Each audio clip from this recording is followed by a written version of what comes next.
Banyuwangi PKU ya, Pekanbaru berarti. Medan, oke. Yang timur dong. Mana nih teman-teman saya timur? Oh, Denpasar udah join ya. Nah, paling paling timur mana ya? Paling timur ya.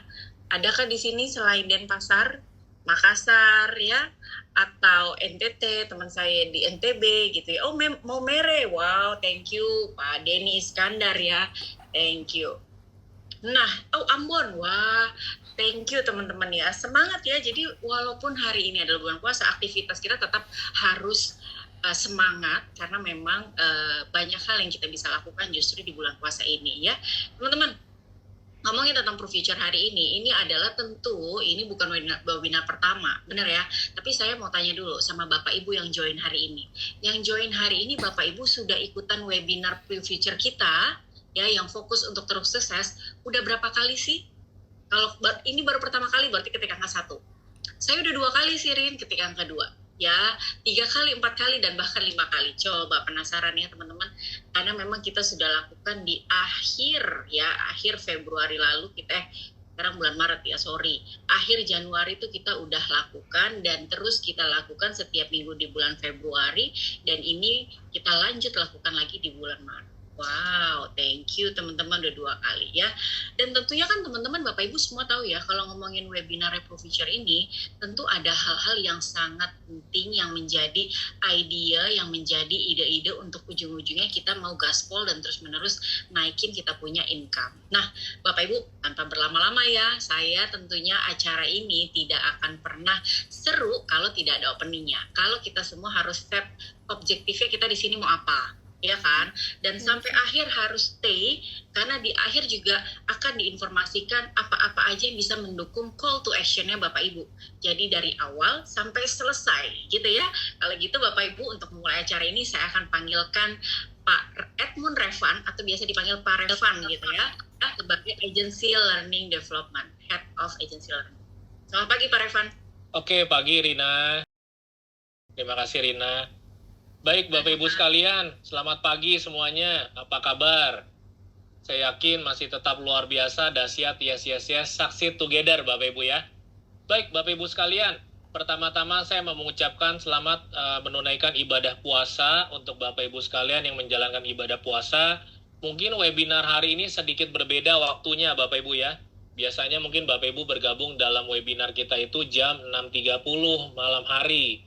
Namun hari ini kita bergabung sedikit lebih sore karena kita mau bersama-sama teman-teman kita yang Muslim juga mau ngajakin atau bareng-bareng melakukan yang namanya ngabuburit Bapak Ibu sekalian.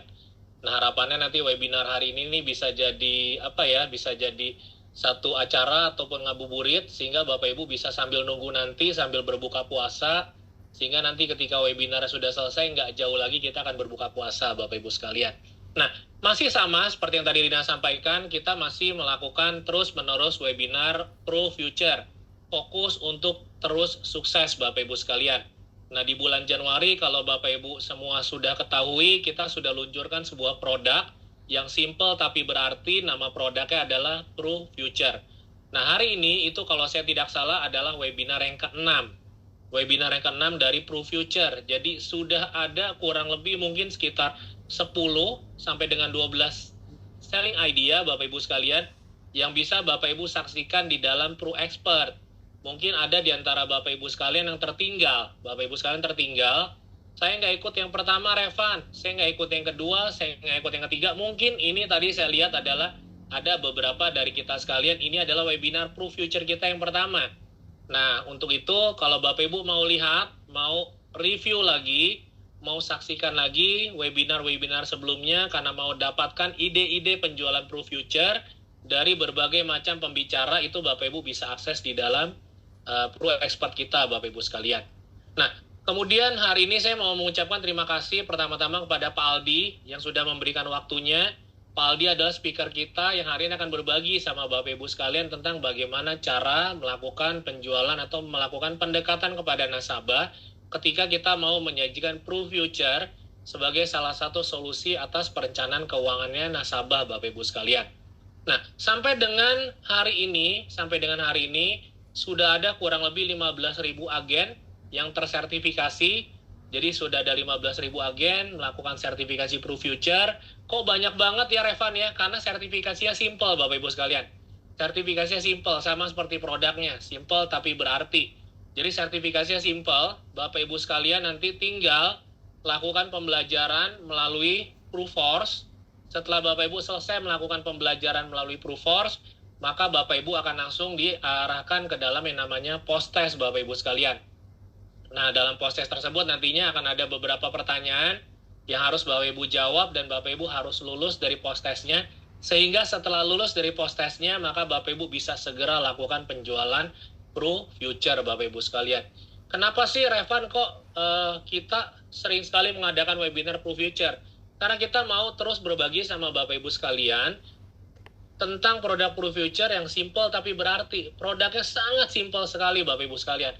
Produknya sangat simpel sekali, preminya sangat terjangkau, dan bisa menjangkau semua lapisan masyarakat, Bapak Ibu sekalian. Tentunya masyarakat yang menginginkan perlindungan asuransi jiwa seumur hidup, Bapak Ibu. Nah, karena itulah kita gencar membuat sebuah kampanye Pro Future, simple tapi berarti, karena kita mau Bapak Ibu sekalian juga berkunjung kepada nasabah-nasabah yang mungkin masih baru. Jadi mungkin belum jadi nasabahnya Bapak Ibu sekalian. Kenapa? Karena Bapak Ibu bisa mulai lakukan pengenalan terhadap Pro Future karena produknya sangat simpel. Namun walaupun produknya simpel, tapi produk tersebut sangat berarti untuk bisa menjadi solusi atas perencanaan keuangan dari nasabah-nasabah kita, Bapak Ibu sekalian. Nah, kalau tadi sudah ada 15.000 orang yang sudah melakukan sertifikasi, yang menjual sudah ada berapa banyak, Revan? Yang menjual itu sudah ada 650 tenaga pemasar ataupun mitra bisnis, Bapak Ibu sekalian. Jadi dengan kita mengadakan webinar ini, kita mau mengajak Bapak Ibu bergabung bersama dengan 15.000 orang yang sudah tersertifikasi, dan tentunya juga bersama dengan 650 agen yang sudah melakukan submission, yang sudah submit bisnis ataupun submit polis Pro Future untuk nasabahnya Bapak Ibu sekalian. Nah, harapannya dari sesi yang hari ini kita buat, pastinya Bapak Ibu mendapatkan ide-ide baru, ide-ide tambahan, yang pastinya akan meyakinkan Bapak Ibu, menambah atau meningkatkan keyakinan Bapak Ibu untuk bisa menyajikan Pro Future kepada calon nasabah Bapak Ibu sekalian. Nah, saya yakin Bapak Ibu sekalian mungkin sekarang ada yang sudah mengikuti training Pruwell, dan Bapak Ibu mungkin sudah nggak sabar dengan Pruwell. Tapi Bapak Ibu, sebelum Pruwell nanti kita luncurkan di tanggal 1 April, kita kejar dulu Pro Future kita untuk bulan Maret Bapak Ibu sekalian.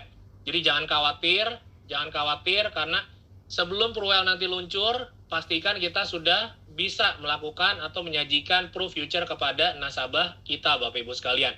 Nah, terkait dengan Pruwell Bapak Ibu sekalian, saya yakin banyak di antara Bapak Ibu yang mungkin masih belum paham kenapa kok kita keluarkan Pruwell. Terus Bapak Ibu juga kepingin tahu bagaimana supportnya Pro Priority Hospital terkait dengan Pruwell.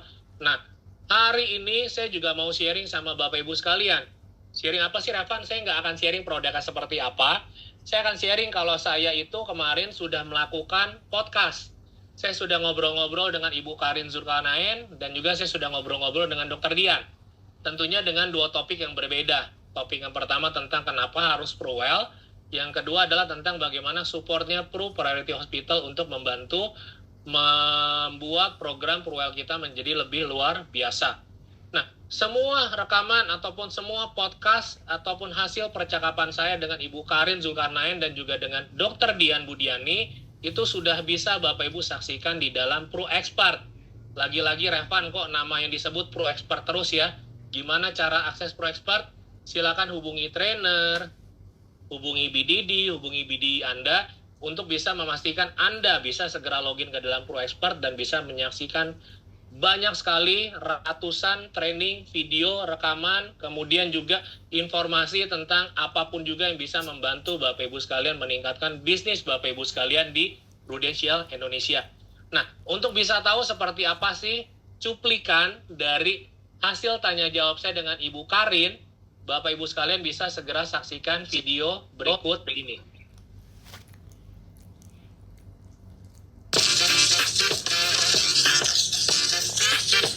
Pagi semuanya. Pastinya ada satu topik yang teman-teman tuh lagi bener-bener mungkin gundah gulana, Bu. Aduh, apa nih yang bikin Bicara gundah tentang yang gulana? namanya repricing, Bu. Jadi boleh cerita konteksnya sedikit Boleh, ya? boleh, Bu. Jadi gini teman-teman, bisnis asuransi kesehatan itu sifatnya tahunan. Dan mungkin kenaikannya juga beda-beda. Nggak semua tuh seragam sama 13,6% gitu. Nggak gitu.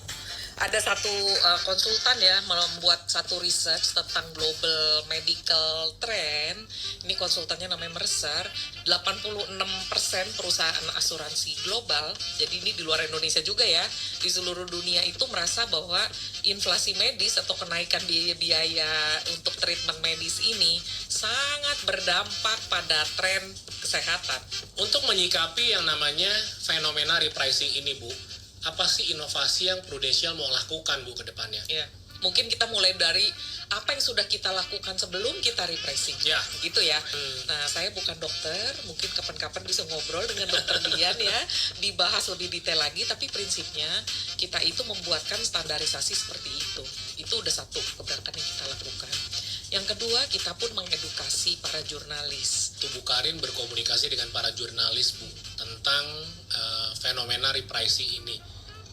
Apa sih yang tanggapan yang muncul dari mereka, Bu? Wah, itu menarik banget. Karena reaksi pertamanya adalah, wah, kita nggak pernah ngeh selama ini. Buat saya pribadi, ini justru menjadi motivasi buat saya pribadi, bagaimana kita bisa membuat berita ini gitu ya, menjadi satu hal yang positif, gimana kita bisa membuat peluang untuk bisa edukasi warga Indonesia yang belum punya asuransi for every life, for every future. Berarti, kalau saya bisa simpulkan, Bu Karin, berarti Pruwell itu is not only about produk ya, not just only about produk, Bukan tapi hanya produk, suatu about gerakan ya. Gerakan ya. Mungkin saya mau reveal satu data nih yang belum saya share di materi sosialisasi sebelumnya.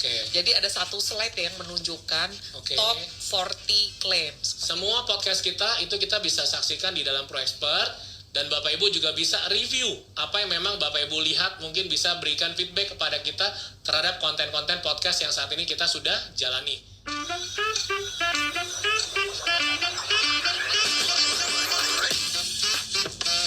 Baik Bapak Ibu sekalian, saya yakin Bapak Ibu sekalian pasti penasaran seperti apa sih isi percakapan saya antara saya dengan Ibu Karin dan juga dengan Dr. Dian Budiani. Nah, untuk itu Bapak Ibu segera cari tahu bagaimana caranya akses di dalam ProExpert. Nah, di sana juga sudah ada yang namanya QR code yang Bapak Ibu bisa ikuti, tapi jangan sekarang Bapak Ibu ya. Jangan sekarang, karena itu nanti masih 1 April, Bapak Ibu masih bisa ikuti atau saksikan nanti di esok hari ataupun lusa Bapak Ibu.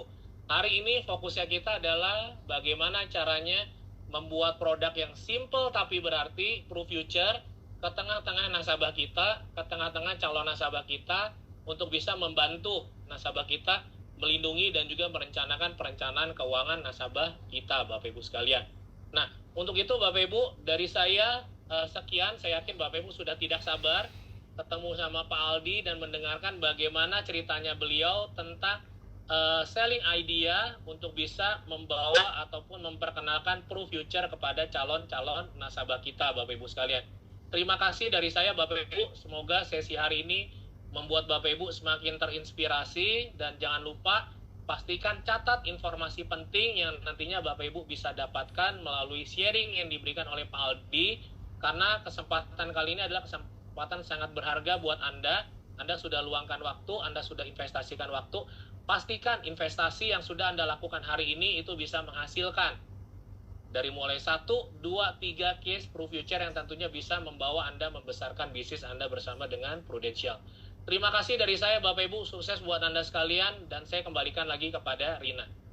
Yes, thank you Pak Evan. Nah, Bapak Ibu, oke. Jadi, kata kunci tadi 2.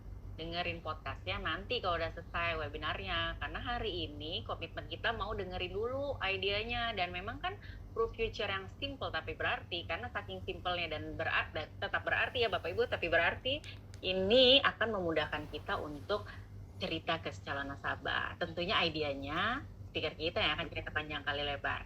Nah Bapak Ibu, kalau begitu tanpa berlama-lama ya Bapak Ibu ya, saya ingin panggilkan speaker kita Namun Bapak Ibu semua, seperti yang kita kenal ya, Pak Aldi Destio Sanjaya, akrab dipanggil Pak Aldi dari Inspiring Agency, Bapak Ibu yang akan panjang kali lebar.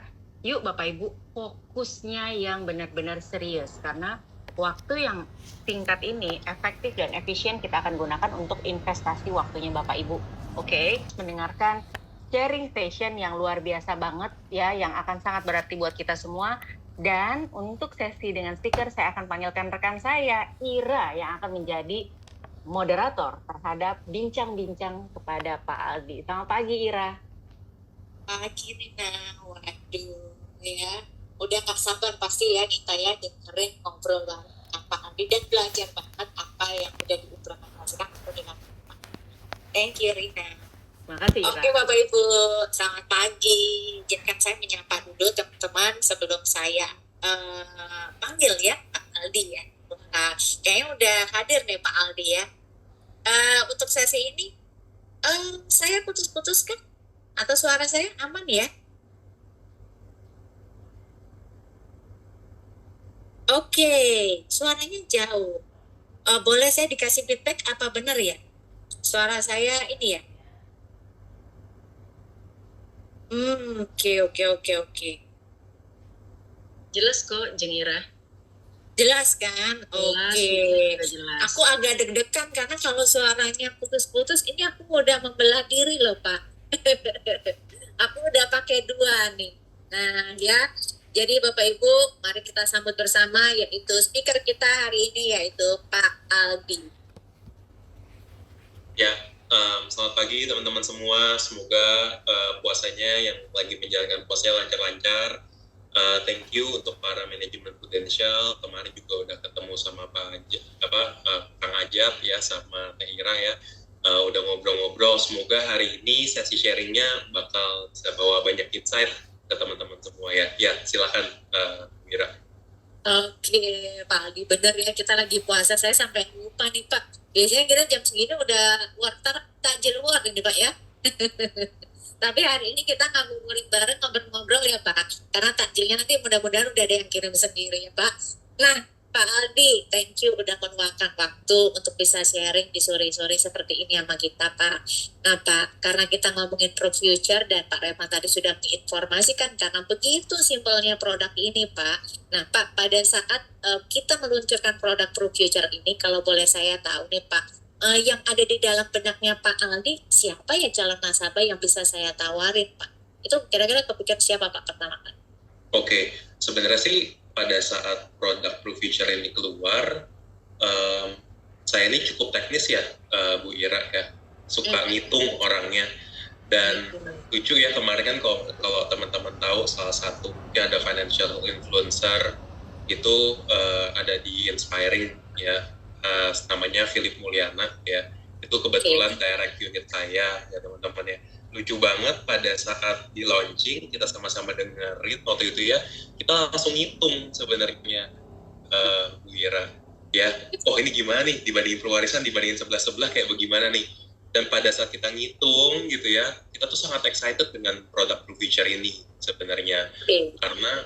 Karena memang benar produknya itu simple banget ya. Jadi bisa dibilang itu sebelum kita kepikiran orangnya siapa gitu ya teman-teman ya. Yang pengen aku sampaikan adalah sebenarnya reaksi kita pertama pada saat ketemu satu produk itu seperti apa teman-teman. Karena ini adalah dampak penggerak lokomotif pertama gitu ya, pada saat kita mau memulai penjualan yang bahkan bisa dibilang case-nya banyak, case-nya besar, dimulai dari situ. Jadi pada saat itu tuh kita excited banget, karena it is something that is very simple, secara harganya pun juga masuk banget, dan fiturnya I think it is just right ya. Just right itu dalam artian apa? Bersaing, nggak terlalu kompleks, gampang juga, simple juga untuk dijelasin. Nah jadi kalau untuk menjawab pertanyaannya Bu Ira tentang siapa yang kepikiran, saya pribadi ini kan tahun saya yang ke-8 di Prudential ya Bu Ira ya. Kalau secara realistisnya, saya pasti kepikiran sama nasabah-nasabah yang existingnya saya ya, jujurnya seperti itu ya. Yang pasti, tapi kalau misalnya saya boleh profilkan kembali, saya filtrasi lagi, saya profilkan kembali, saya pasti akan kepikiran sama mereka yang sudah berkeluarga, ya, terutama yang mereka itu sudah ancer-ancernya udah mau punya anak nih sebenarnya. Tapi kemarin tuh saya ada jualan Blue Future juga, saya baru ingat ya, kepada orang yang single, ya, tapi dia itu menanggung, jadi istilahnya itu papanya kalau nggak salah udah nggak ada, ya, seingat saya, jadi dia nanggung mamanya, gitu. Dia jadi main income earner dan keluarganya. Jadi di situ dia pun akhirnya membeli asuransi Blue Future untuk memproteksi income terhadap orang tuanya, gitu. Tapi pada saat pertama kali kalau untuk menjawab pertanyaannya Mira, saya langsung kepikiran sih klien-klien saya tuh siapa aja, saya profile kembali, saya bikin list nama yang bisa istilahnya itu membeli, gitu ya, bisa di resell, di cross sell dengan produk Blue Future ini. Gitu. Oke. Nah, Pak, kalau Bapak memang ke existing walaupun ada yang baru ya Pak ya, berarti kan mau yang baru maupun yang existing gitu kan Pak. Nah, tapi kan Bapak tahu bahwa mungkin bisa jadi sekarang ini nih, zaman sekarang ini pada saat ketemu dengan calon nasabah, baik itu udah existing klien maupun yang baru nih Pak, itu teman-teman yang hadir di sini kadang udah pada punya nasabahnya Pak. Benar ya Pak ya? Udah pada punya. Nah, bagaimana dong caranya Pak Aldi untuk bisa menawarkan produk ini, maksudnya produk yang lain gitu kan Pak, karena mereka kan pasti udah punya manfaat kesehatan, udah punya manfaat yang lain gitu Pak. Iya, jadi posisinya ini artian mereka sudah mempunyai polis ya, tapi kita istilahnya mau polis apapun terserah deh, dia udah punya polis kesehatan kah, polis jiwa atau apapun gitu ya. Betul. Ya. Caranya seorang Pak Aldi ini gimana Pak? Saya dengar Bapak ahli tuh dalam membedah polis, benar ya Pak ya? Ya. Karena suka berhitung tadi ya Pak ya? Ya, jadi pada prinsipnya teman-teman, mungkin saya refresh sedikit ya teman-teman ya. Asuransi itu kan pada dasarnya dibagi menjadi tiga benefit utama ya. Kalau saya suka simplify kepada tim saya yang agent baru masuk itu seperti itu ya teman-teman ya. Yang pertama itu adalah jiwa ya, kedua itu kondisi kritis, yang ketiga itu kesehatan ya. Saya percaya ya teman-teman ya, bisa menjual sesuatu itu selalu di-empower, selalu akan diperkuat dengan seberapa ilmu kita ya teman-teman, atau skill-nya kita. Nah, ini adalah satu skill dasar yang teman-teman bisa pakai dulu pengertiannya supaya paham bahwa kalau orang sudah punya asuransi bukan berarti dia tidak bisa beli lagi ya. Jadi maksudnya apa teman-teman? Asuransi jiwa itu adalah triggernya simple ya teman-teman ya. Someone dies, seseorang meninggal, yang menjadi penerima manfaat itu akan menerima uang pertanggungan. Oke? Itu adalah kondisi yang perlu dipenuhi pada saat kita ngomongin asuransi jiwa. Oke? Target marketnya siapa? Bagi orang yang sudah menanggung biaya hidup di luar dari dirinya sendiri. Itu salah satunya. Ya, atau orang yang mempunyai utang. Atau orang yang istilahnya itu ya mempunyai tanggungan income ya, membawa tanggungan income. Nah, yang kedua adalah kondisi kritis ya. Kalau teman-teman mungkin boleh, ini kan bisa pada chat bareng-bareng ya teman-teman. Kalau orang kena cancer ya, atau misalnya orang kena stroke, dia dioperasi teman-teman. Untuk treatment operasinya itu di covernya sama asuransi kondisi kritis atau kesehatan sih sebenarnya. Supaya teman-teman mempunyai clear ini dulu nih, clear separation dulu nih. Ya, boleh silakan teman-teman taruh di chat room ya. Kita going back to very basic dulu. Kesehatan, oke. Banyak yang bilang kesehatan ya. Kayaknya Jadi masih pada topik semua nih Pak. Oh, masih ada yang kritis Ya, juga oke. gitu ya. Kesehatan ya. Kalau saya lihat sebenarnya pengertian dari kebanyakan teman-teman yang sudah jawab itu sudah benar. Tadi kalau teman-teman perhatikan, saya jawab operasi ya, operasi dari stroke-nya itu di cover sama apa? Betul, itu adalah kesehatan. Tapi kesehatan, ingat teman-teman, kalau yang berhubungan dengan darah tinggi yaitu setelah 12 bulan. Ya, kalau amit-amit stroke-nya gara-gara darah tinggi. Sedangkan kondisi kritis ini buat apa dong? Kalau misalnya operasi dari stroke-nya itu sudah di-cover sama asuransi kesehatan. Yang perlu diketahui teman-teman, kondisi saya nih kemarin tuh pada saat Zooman sama Bu Ira sama Pak Hajat, saya kondisinya lagi nggak fit ya. Cuman diare sih teman-teman ya, cuman diare. Tapi saya perlu bed rest selama hampir 3-4 hari ya, dari hari Jumat saya pulang, Sabtu, Minggu, Senin, ya Selasa ya, kira-kira 4 hari gitu ya teman-teman ya. Nah, bayangin ini ada sesuatu yang sangat simpel. Tapi kalau teman-teman melihat kondisi kritis itu kenapa disebut kritis? Karena sifatnya itu bisa berdampak secara permanen teman-teman ya kepada tubuh kita. Oleh karena itu, dampak permanen itu akan mengurangi kemampuan manusia untuk beraktivitas secara normal. Dan pada saat aktivitas secara normalnya itu terdampak, biaya hidup pun akan meningkat. Saya melihat sendiri gitu ya, mungkin teman-teman juga ada pengalaman pada saat teman-teman ada ngeliat orang yang kena kondisi kritis, mungkin perlu ada suster yang nemenin di rumah untuk gantiin operasinya lah, atau untuk bantu jalan dan lain-lain gitu ya. Dan juga otomatis secara income pun juga terdampak. Jadi kondisi kritis itu positioningnya sangat jelas. Kalau saya pribadi sangat jelas gitu ya. Framing dulu ya teman-teman, disclaimer dulu. Saya selalu diajarkan ya, kalau misalnya ada opini yang berbeda sama direct leader, silakan ikutin direct leadernya gitu ya. Tapi kalau buat saya sangat jelas kondisi kritis itu adalah untuk yang sifatnya untuk satu ya, penggantian biaya hidup, yang kedua long term care dari sebuah penyakit kondisi kritis ya. Dan barulah kesehatan, yaitu adalah untuk medication-nya dulu. Nah, setelah kita memahami bahwa ada 3 perbedaan jelas antara produk-produk tersebut, teman-teman, ya, barulah kita bisa dengan mudah menyadari. Contoh, misalnya kita ketemu sama nasabahnya bilang udah punya. Skill teman-teman untuk mendapatkan kepercayaan dan sampai mereka itu bisa terbuka kepada teman-teman itu akan berdampak banget di sini.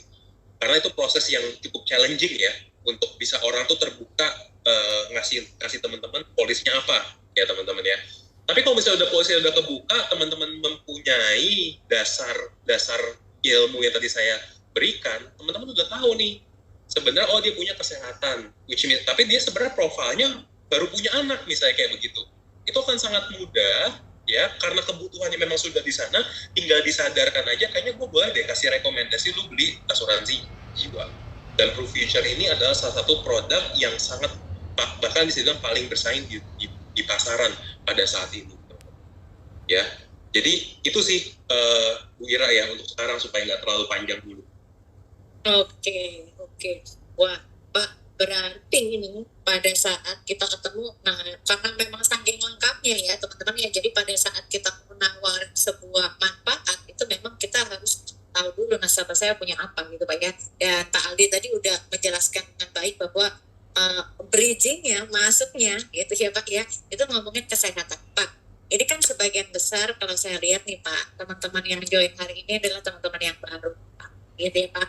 Nah Pak, pada saat kita udah ketemu nasabah ya Pak ya, kalau nasabah sampai akhirnya sebelum nawarin produk ini gitu Pak, kira-kira gimana sih Pak awalnya pada saat saya ketemu sama janji temu sama mereka untuk memastikan bahwa mereka mau ketemu sama saya.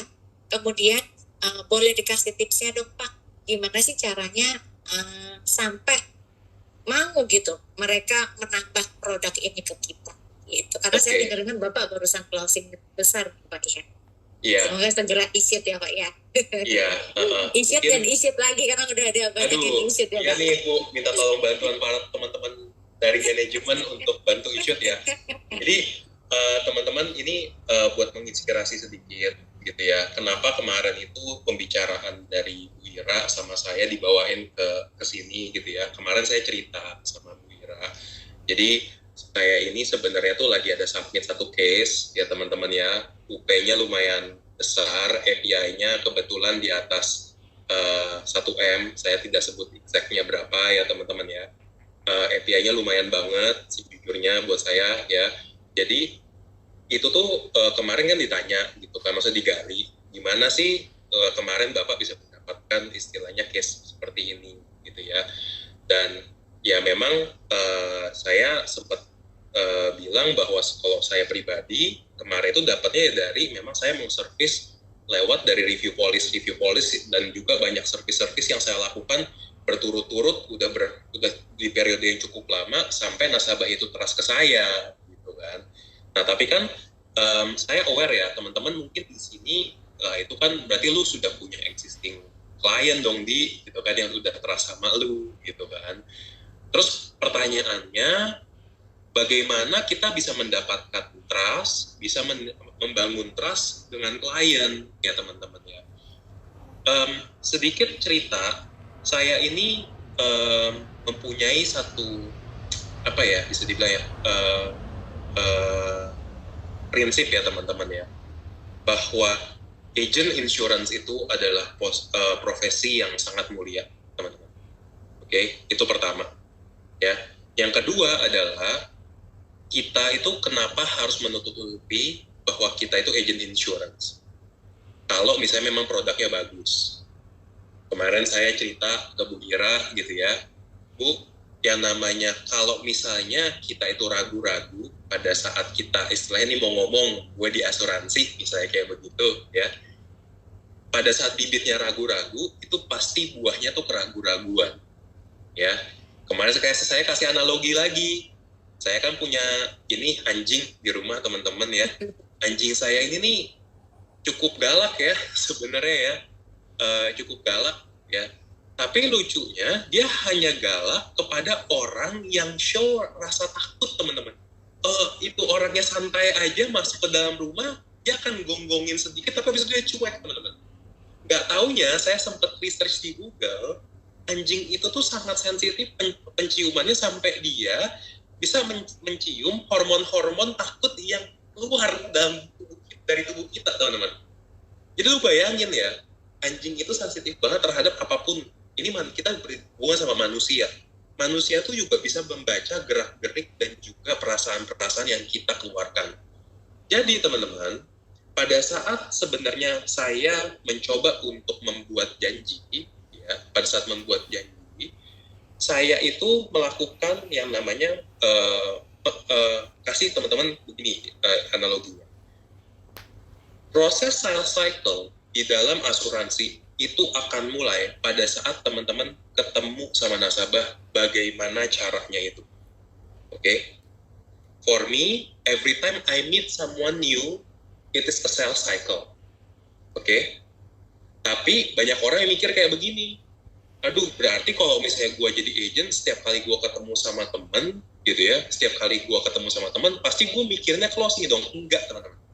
Saya mikirnya bagaimana dari apa yang saya sudah lakukan, yang saya lakukan, saya tekuni selama ini, bisa membantu dia. Itu adalah intensi genuine-nya saya, intensi tulus-nya saya. Jadi setiap saya ketemu, setiap saya contoh nih ya, mungkin kemarin saya bilang, saya ketemu nih, anggap misalnya si Gira ini adalah teman SMA saya gitu ya. Saya ketemu, ngobrol sama dia, saya akan genuinely interested sama dia dan asuransi hanya merupakan salah satu topik pembicaraan. Ya.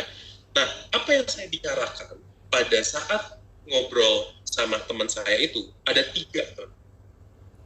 Pertama, itu yang saya sebut sebagai setting identity. Ya. Setting identity ini kalau teman-teman banyak yang masih bekerja, gitu ya, atau misalnya part-time, teman-teman pernah nggak di satu posisi di mana teman-teman ganti pekerjaan? Ya, dulu saya background-nya di IT, teman-teman. Ya, ada teman saya pindah nih, misalnya dari satu perusahaan A ke perusahaan B. Dia ngajak saya ketemu. Saya mikir dia masih di perusahaan A. Waktu saya ketemu sama dia, ya udah nongkrong gitu kan, misalnya ngopi bareng yuk gitu kan. Si orang ini bilang, gue udah nggak di A, gue sekarang udah di B. Ya. Ini ada sesuatu setting identity yang sangat normal terjadi. Ya teman-teman ya.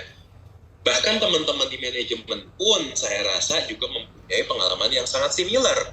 Pada saat misalnya berganti departemen atau berganti pekerjaan gitu ya. Ini adalah sesuatu yang sangat normal. Jadi ini yang pertama teman-teman, yaitu adalah setting identity. Yang kedua itu adalah open-ended question. Ya, open-ended question itu artinya apa?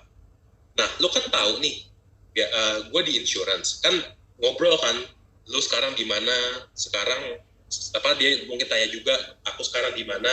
Atau sekarang ya mungkin dia tanya, lo gimana misalnya di perusahaan IT yang kemarin? Oh enggak, gue juga nggak di IT lagi, gue sekarang di insurance, under Prudential. Gue bilang kayak gitu, misalnya saya bilang kayak gitu ya teman-teman ya. Ya abis itu ngobrol lagi nih teman-teman, nanti saya akan tanya sama dia, bro, sis, kalau gue boleh tahu apakah ada, saya biasa mungkin pakai bahasa Inggris ya, is there anything that I can help from my line of work? Ada nggak sih yang bisa gue bantu dari lini pekerjaan gue, dari lini bisnis gue? Kalau nggak ada, it's okay teman-teman. Karena kita tidak mau yang lagi kayak viral di TikTok. Kalau saya pribadi, saya nggak mau yang kayak viral di TikTok. Yang banyak ya ketemu tiba-tiba buka iPad teman-teman. Ya itu lagi viral tuh. Saya kemarin lihat beberapa kali kayak gitu. Ya kalau saya pribadi, saya memang apa adanya ya, tipe yang apa adanya. Ya, saya akan tanya seperti itu. Kalau nggak ada ya it's okay, ya kan? Kalau ada dia akan ngomong secara willing teman-teman. Karena ini sekarang kita lagi skema dalam bentuk membangun kepercayaan. Ya, justru pada saat menurut saya pribadi, sekali lagi teman-teman balik kepada directives-nya gitu ya. Kalau menurut saya pribadi, pada saat saya memulai dengan rasa kepercayaan, dengan kepercayaan diri, bentuk buahnya juga kepercayaan diri sebenarnya. Itu yang saya pegang. Ya, jadi saya akan kasih open-ended question. Dan yang ketiga, yang paling penting, setiap teman-teman, kalau misalnya dari P1, kita bikin janji nih. Kalau teman-teman kita lihat pakai basic sistemnya ya. Waktu kita bikin janji, kita pengen misalnya mengarahkan ke pertemuan pertama, ya, atau presentasi. Kita akan tanya dong, tuh ada waktukah di hari Kamis atau hari Jumat, kita kasih 2 opsi waktu, misalnya kayak gitu kan. Tuh ada waktukah jam 3 atau jam 5, misalnya kayak gitu kan. Itu disebut dengan trial closing question, teman-teman. Oke? Trial closing itu memindahkan dari satu proses ke proses yang lainnya. Oke? Sama kayak misalnya pada saat kita sudah P1, kita pengen mengarahkan ke P2. Oke, gua sekarang sudah dapat ya kebutuhan lu seperti apa. Untuk gua share proposalnya dan kira-kira berapa yang lu harus siapin untuk mentransfer resiko lu atau memitigate resiko lu. Itu ada waktu untuk gua present proposalnya hari X atau hari Y. Itu juga trial closing yang dilakukan di P1, teman-teman.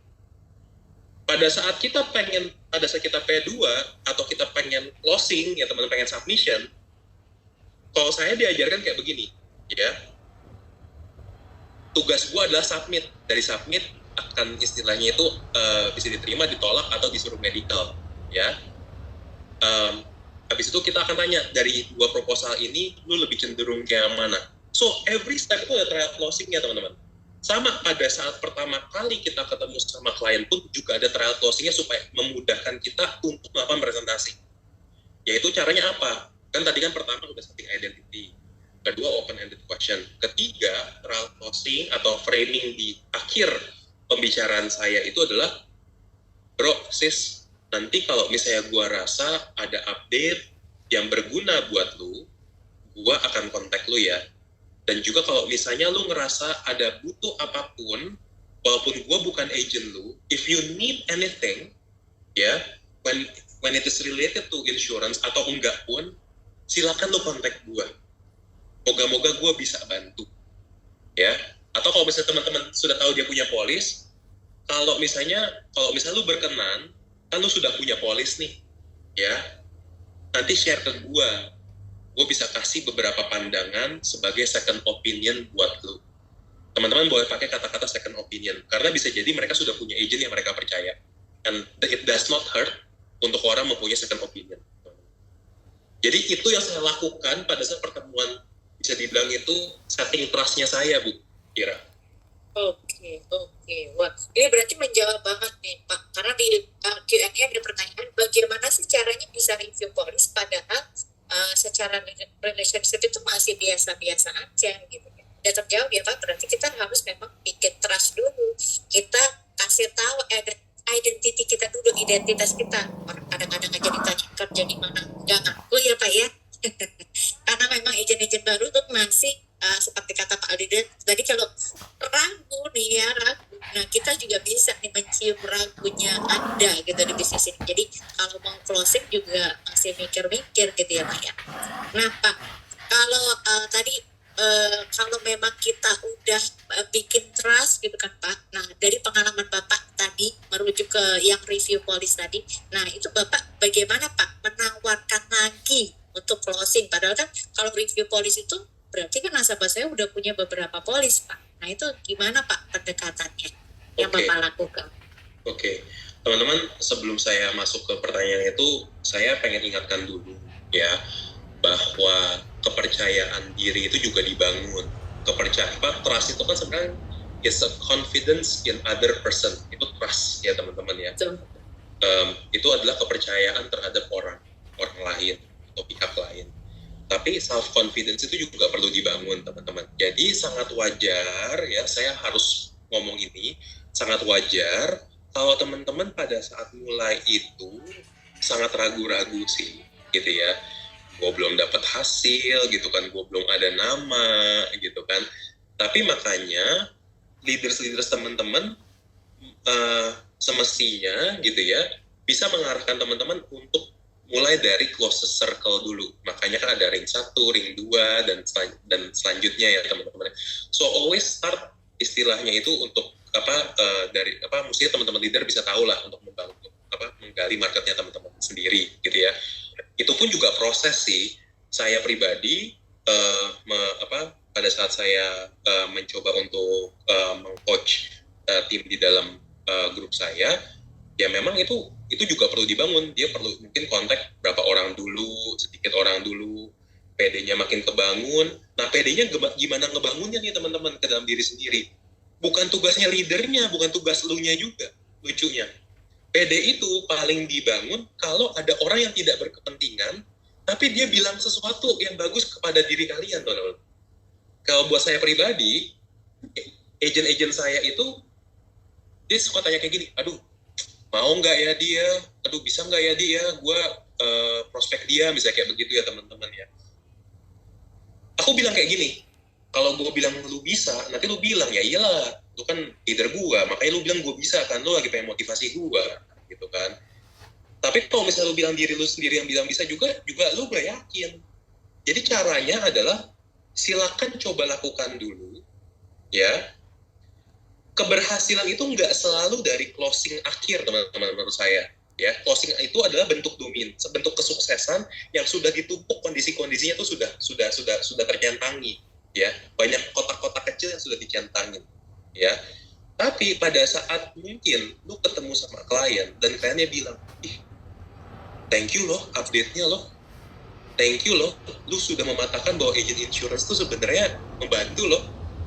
Itu yang akan membuat confidence lu naik, ya. Akan ada orang seperti itu dan itu yang akan membuat confidence lu naik, dan di situ pun juga makin bisa explore, ya. Karena aku takut ya Bu Ira ya, memberikan kesan bahwa oh ya lu kan ya udah pede gitu kan. Saya mencoba untuk memposisikan diri saya di posisi ini ya, agent baru ya gitu. Nah, oke, kembali ke pertanyaannya. Oke, udah masuk ke tahap review polis ya. Kita akan fokuskan kepada asuransi jiwa karena kita ngomongin di sini ProFuture ya. ProFuture ini kan produk asuransi jiwa ya teman-teman ya. Sebenarnya banyak cara untuk menghitung kebutuhan asuransi jiwa. Oke, sorry ini aku nge-lag nggak ya? Karena aku ngelihat ada putus-putus. Kayaknya koneksi saya nih Pak yang kurang bagus nih Pak. Oh oke, tapi koneksi aku bagus ya. Oke. Bagus. Nah, Cuma Bapak maaf posisi duduknya agak kurang belakang nih Pak. Kalau saya lihat. Kurang mundur. Iya kurang mundur. Okay. Nah ya. ini sip ya Pak. Thank you Pak. Ya jadi asuransi jiwa itu sebenarnya banyak. Kalau di CFP malah ribet, ada 3 approach, ada income approach, expense approach, capital approach, pusing teman-teman. Ya, kalau saya pribadi, kalau misalnya agent baru, saya akan kasih Sanjay Tolani punya, ya, itu adalah 10 kali dari biaya hidup tahunan. ya. Dia pakai income tahunan kali 10, ya. Jadi pada saat kita review gitu kan, kita tahu tuh UP-nya dia berapa, UP jiwanya dia berapa. Gua akan tanya sama dia, kalau saya boleh tahu sebenarnya what is your joint income sih, atau joint annual income, ya. Karena biasanya orang yang sudah memberikan polisnya, dia sudah ada satu level trust kepada kita. Dan buat saya oke dengan menanya hal income. Oh, I am a financial planner, gitu kan. Teman-teman semua ini kan sebenarnya bekerja di bidang keuangan. Orang-orang bank itu teman-teman, kalau ada RM, dia tuh tahu duit yang masuk ke rekening lu tuh berapa sebenarnya, ya. Jadi saya akan tanya, ya, what is your total joint annual income? Berapa? Kalau misalnya join itu, kenapa saya bilang join? Karena bisa jadi itu suami istri ya teman-teman ya. Tuh. Habis itu saya kali 10, the general guidance dasarnya untuk asuransi jiwa yang paling simple dari banyak metode itu berkali 10 aja. Berarti sebenarnya kebutuhanmu tuh segini. Gitu. Ya. Ini adalah kalau misalnya kita berposisi sebagai agent baru. Ini adalah yang paling dasar, ya, yang paling simple juga, gitu ya. Tapi semakin ke sini, mungkin di teman-teman di sini ada yang mungkin sudah lebih berpengalaman atau mungkin bahkan senior agent, ya. Kalau saya pribadi, ya teman-teman ya, ini menjadi satu journey yang saya juga enjoy belajarnya ya teman-teman. Dan I'm so mind blown by my discovery in this industry ya teman-teman ya. Kalau di forum-forum ini ya teman MDRT ya teman-teman ya, ada yang suka bilang tuh tambahin nolnya di belakang gitu ya. Kalau misalnya dia bilang UP segini tambahin nolnya di belakang waktu kasih proposal, saya tuh dulu tuh suka ngerasa kayak nggak relate, apaan sih lu nambahin nolnya, konyol banget. Menurut saya kayak begitu teman-teman ya. Tapi nggak taunya closing asuransi jiwa untuk case yang lebih besar, case besar itu tuh tergantung dari stage kita masing-masing ya. Kalau kemarin tuh saya pernah ada dengar satu speaker yang bisa dikonsider sebagai big case itu adalah 5 kali dari rata-rata premi. 5 kali dari rata-rata premi yang sudah kita punya dari nasabah-nasabah kita sekarang. Kalau udah 5 kalinya itu dikonsider sebagai big case. Ya. Tapi di MDRT itu selalu bilang tambahin nol di belakangnya. Terus anak jidat banget. Itu kan nggak sesuai kebutuhan. Terus mereka suka bilang, ya, kalau lu masih pakai kebutuhan, lu salah. Lu mestinya tanya sama dia berapa yang mereka mau, gitu ya. Saya anak jidat banget lu, gue pikir gitu ya. Enak banget ngomong kayak begitu gitu ya. Nggak taunya teman-teman. Yang menjadi pembelajaran saya adalah closing gede, closing big case, itu adalah masalah self-worth teman-teman. Harga diri dan juga kepercayaan diri teman-teman. Maksudnya gimana nih, Di? Ya, saya pribadi teman-teman sering masih ngebayangin apa nih maksudnya nih Pak? Iya, maksudnya apa nih gitu ya. Saya pribadi saya tuh sering diskusi ya sama istri saya ya teman-teman ya. Istri saya itu saya sangat bisa dibilang tuh istri saya tuh kalau secara self esteem tuh dia bagus banget. Sedangkan saya tuh sering banget untuk ngedoubt meragukan diri saya sendiri teman-teman. Ya.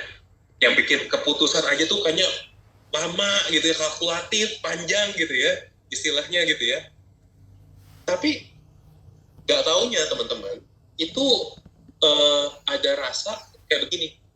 Kalau gua sebut, contoh nih misalnya, menurut gua kebutuhan, menurut saya kebutuhannya palingan cuma 2M, misalnya kayak gitu ya. Itu kan kenapa? Karena saya ngerasa diri saya hanya layak untuk mendapatkan komisi dari 2M, teman-teman. Karena kan kita bisa ngitung ya, kalau 2M premi misalnya 100 juta, misalnya kayak begitu, ya kan? Misalnya 100 juta, gue dapat komisi misalnya 25%. Gue kayaknya cuma berhaknya dapat 25 juta deh. Ya. Kita udah ngitung sendiri, teman-teman. Kalau dia closingnya 20M, saya dapat 250 juta. Oh, saya kayaknya belum deserve itu ya. Sayanya belum di level itu deh. Jadi teman-teman, dengan secara tidak sadar, kita ngeblok itu sendiri. Makanya waktu MDRT speakers itu bilang, lu ngaco atau apa sih? Lu lagi ngebohongin orang ya? Itu reaksi otak saya teman-teman. Jadi nggak tahu saya sendiri. yang ngeblok rezeki saya. Ya. Jadi Jadi dengan kata lain, kalau hari ini kita nyebutin angkanya masih kecil ya Pak Aldi ya, itu jangan-jangan bukan nasabah yang nggak pede, kitanya yang nggak pede kitanya yang nggak nyebutin. pede. Jadi Gitu. akhir-akhir ini teman-teman, saya makin nggak ngotak sih. Jujur aja, ini bahasa saya makin nggak ngotak nyebut angka, ya. Karena sesimpel kalau angkanya nggak make sense, mereka akan turunin kok. Sesimpel itu. Jadi contoh nih, saya ketemu nih sama nasabah. Teman-teman kan tahu kan, ada beberapa nasabah tuh yang sebenarnya kayaknya gue tahu nih, ini orang bisa nih, ini orang nih sebenarnya setahu gue nih orang tajir melintir nih. Setiap orang pasti ada kayak begitunya teman-teman, di tarafnya masing-masing, ya. Datang gitu kan, saya update produknya gitu kan, saya menggunakan open-ended question, ya. Misalnya contoh, saya ngomong sama Bu Ira, Bu Ira mau UP berapa untuk produk ini? Saya nggak nyebut angka jadinya. Karena saya pengen dia standarnya dia berapa. Sorry nih teman-teman ya, ada beberapa orang di luar sana yang bisa bikin 1 miliar dalam 1 hari. Kalau lu tawarin 1 miliar, dia bilang, ngapain gue beli asuransi? Tinggal gue 1 hari, gue udah dapat 1 miliar. Ini ekstrim. Ya. Tapi kira-kira mendingan kita minta nasabah itu untuk buka harga, ya. Waktu itu orangnya bilang berapa ya? Coba deh 10 dulu, misalnya kayak begitu. Saya sekali lagi, saya coba hilangkan overthinking saya.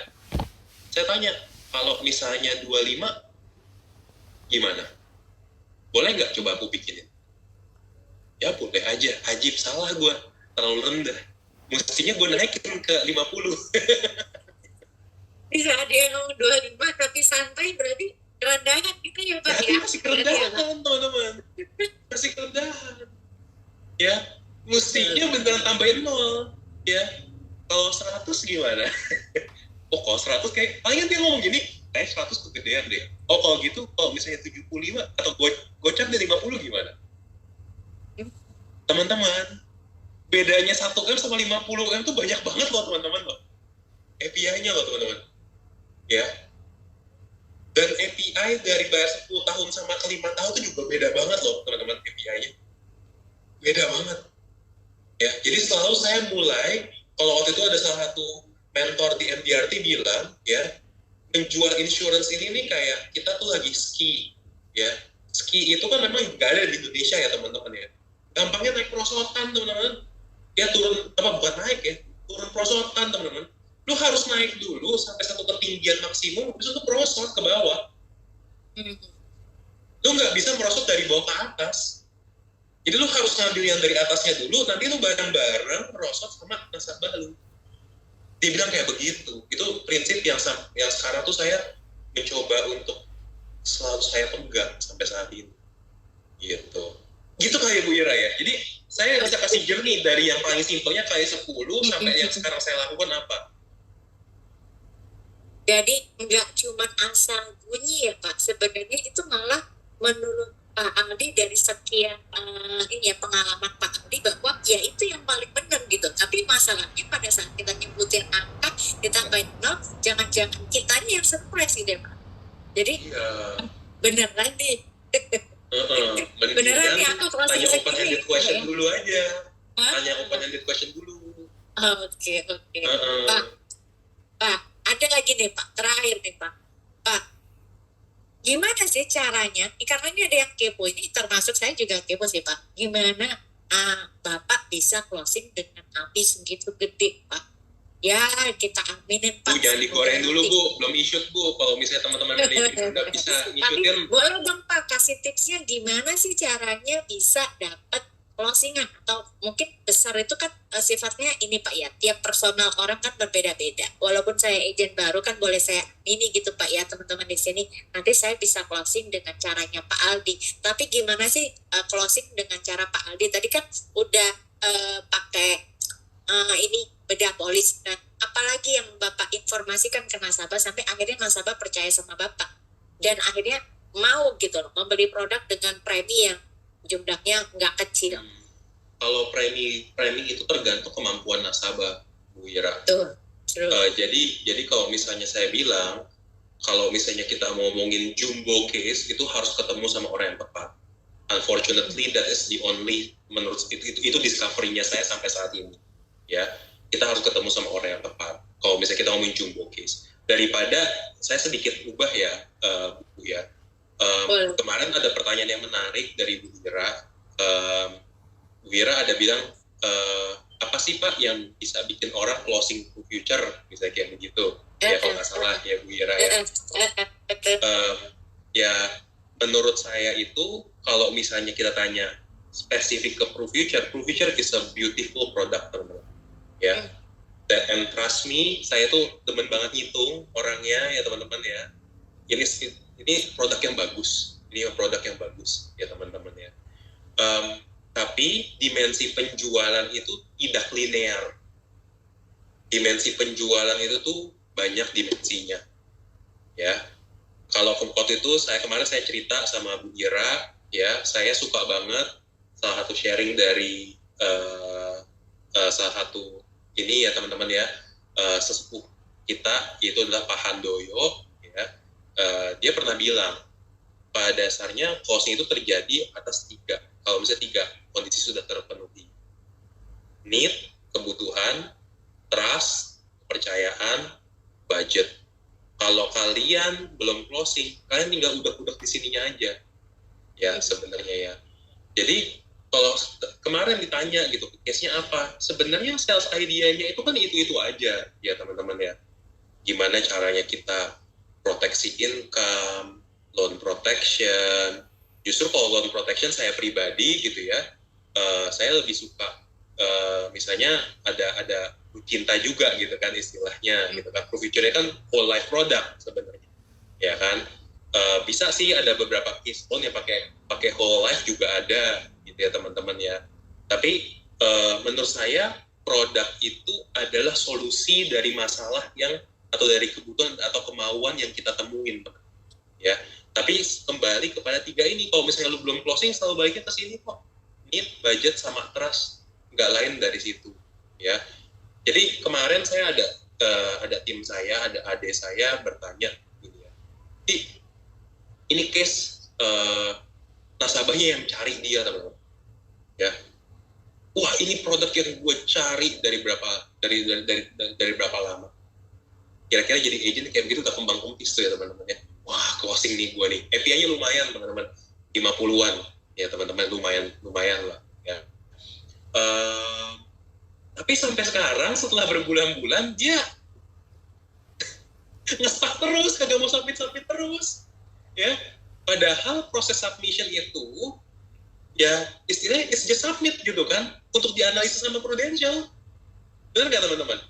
Sampai ditolak pun juga dikembaliin preminya, benar nggak? Ya. Betul. Tapi dia dan tim saya ini orang yang detail juga. Dia udah kasih tahu segala pasal-pasalnya, udah dikasih tahu juga gitu loh istilahnya, yang perlu yang benar-benar pengecualiannya apa segala dikasih tahu. Tapi dia masih bilang, gue pengen belajar sendiri dulu. Kepotong lah, ada koleganya yang meninggal lah, bisa kepotong lama banget. Padahal nasabahnya bilang, ini produk yang gue cari dari sebelum-sebelumnya. Nggak closing nggak teman-teman? Kalau misalnya, ini kan produk yang dia cari gitu kan. Mestinya closing dong, enggak, belum closing sampai sekarang. Ya, saya kemarin kasih dia satu solusi kayak begini. Ini orang memang sebenarnya tuh bisa dibilang tuh profesional banget lah, vibe-nya profesional banget. Ya, nggak tahu ya, ini sesuatu yang I feel this is something that justru yang dia butuh lakukan. Lu coba deh ngobrol sama klien lu, bilang kayak begini. Kemarin kan ketemuan lah online terus, Zoom terus, ya kan? Gue bilang kayak gini kepada agent, kepada tim gue. Coba dong, misalnya Mr. Client, misalnya kita, Mr. Client, kita so far ngomongin bisnis terus, ngomongin asuransi terus, tapi gue belum bener-bener kayaknya belum ada interpersonal relation sama lu. Boleh nggak kalau misalnya gue invite lu untuk makan siang bareng supaya gue bisa lebih mengenal lu dan lu lebih mengenal gue. Pasti closing nggak teman-teman? Belum tentu sih. Belum tentu. kabar buruknya. Tapi menurut saya manusia itu kan selalu dibilang ya dia itu mengconsider barang dengan logikanya. Tapi yang membuka dompetnya adalah hatinya, emosionalnya. Jadi selling proses itu adalah proses yang sangat tidak linear, makanya seru banget, ya seru banget teman-teman. Ya, jadi itu sih mungkin sebagai closing statement dari saya juga, Bu Ira. Oke, waduh. Ini kalau anggap saya nonton drama Korea gitu Pak ya, itu selesainya tuh malah bikin penasaran teman-teman. Tapi itu memang benar sejujurnya seperti itu, betul ya Pak Aldi ya? Nggak bisa gitu selling idea, makanya kenapa tadi Pak Revan bilang kenapa sih sesi ini kok terus-terusan ada, karena memang saking linearnya kata Pak Aldi gitu, nggak bisa jawabannya aku udah lakuin, ternyata jawabannya B, terus gimana? Nah, karena memang ya seperti itu, kita harus bikin trust, itu adalah kuncinya, betul ya, trust, need, dan budget itu tadi. Waduh, ini loh teman-teman, kenapa saya kemarin sampai ngobrol lama sama Pak Aldi, sampai lupa kalau Pak Aldi itu lagi sakit teman-teman. Karena saking serunya, saking enaknya gitu ya, enjoy-nya. Beda dong ya. Makanya teman-teman yang hari di sini pasti dapat pencerahan yang keren banget dari Pak Aldi ya. Pak Aldi, jadi bahwa semua itu bisa kita dapat itu karena kita memang harus trust, dapat trust dari nasabah, dan itu nggak bisa dalam sehari ya Pak ya. Oke. Pak, thank you banget untuk waktunya, sharingnya. Wah, semoga nanti kapan-kapan kita bisa ngobrol lagi ya Pak ya. Oke, nah jadi teman-teman thank you udah hadir di sini. Nah, saya kembalikan dulu ke Kak Rina.